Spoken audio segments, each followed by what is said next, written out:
한의사 닥터구루입니다. 건강에 대한 관심이 많아지면서 영양제를 복용하는 분들이 많아지고 있습니다. 그런데 겉모양은 병원에서 처방받는 약들이랑 큰 차이가 없는 영양제를 보면서 이것을 오래 먹어도 괜찮을지, 많이 먹는 것은 괜찮은지 걱정해 보신 적 없으신가요? 또는 음식만 골고루 먹어도 필요한 영양들을 다 섭취할 수 있을 텐데 영양제를 먹는 것이 지나친 것은 아닌지 생각해 보셨나요? 저는 개인적으로 영양제를 복용하고 있지만 이러한 고민에 충분히 공감합니다. 결론부터 말씀드리면 저는 영양제를 먹는 것이 필수적이라고 생각하지는 않습니다. 하지만 동시에 대부분의 사람들은 영양제를 먹어야 한다고 생각합니다. 이게 무슨 말이냐고요? 최대한 간단히 설명해 드리겠습니다.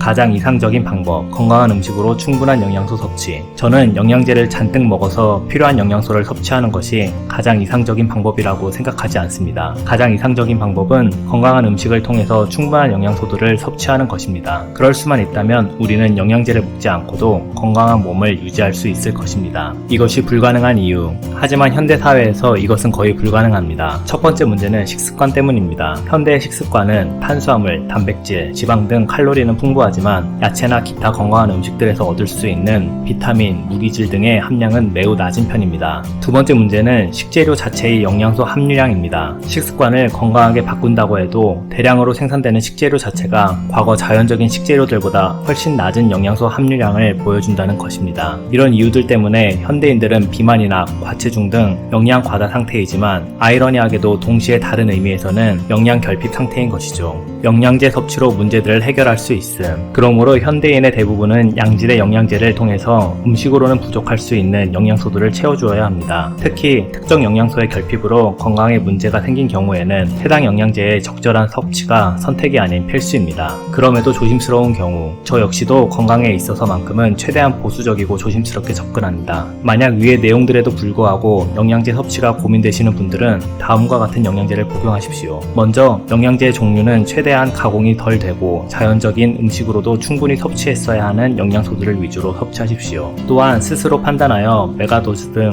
대용량을 섭취하는 것은 피하시고 소량부터 드시는 것을 추천드립니다. 그리고 비타민 A, 철분제, 녹차 추출물, 논이 등 부작용 보고가 꽤 많은 영양제들은 특별한 이유가 있지 않는 한 피하시는 것이 좋습니다. 또한 평소 다른 질병이 있으신 경우는 병원에서 혈액검사나 소변검사 등을 통해 건강에 변화가 없는지 살펴보면서 새로운 영양제를 드시는 것도 좋은 방법입니다. 어떤가요? 앞서서 영양제가 필수는 아니지만 대부분은 영양제를 먹어야 한다는 얘기가 이해가 가시나요? 저는 영양제를 먹지 않고 더 자연적인 방법으로 충분한 영양소를 섭취하려는 시도들을 응원하고 지지합니다. 다만 일반적인 경우는 특정 영양제들을 복용하는 것이 건강에 충분히 도움이 될 것입니다. 동시에 영양제보다 중요한 것이 평소의 식습관, 스트레스 관리, 운동 등의 생활습관입니다. 건강한 생활습관에 영양제가 더해져야 의미가 있지 영양제만 먹는다고 건강해지지는 않습니다. 다음 시간에는 오늘 설명드린 내용을 바탕으로 수많은 영양제들 중에서 어떤 것들을 우선순위에 두고 먹어야 하는지 명쾌하게 설명해 드리겠습니다. 이상 닥터구루의 3분 건강이었습니다. 다음에도 건강에 대한 더 좋은 영상으로 찾아뵙겠습니다. 건강하세요.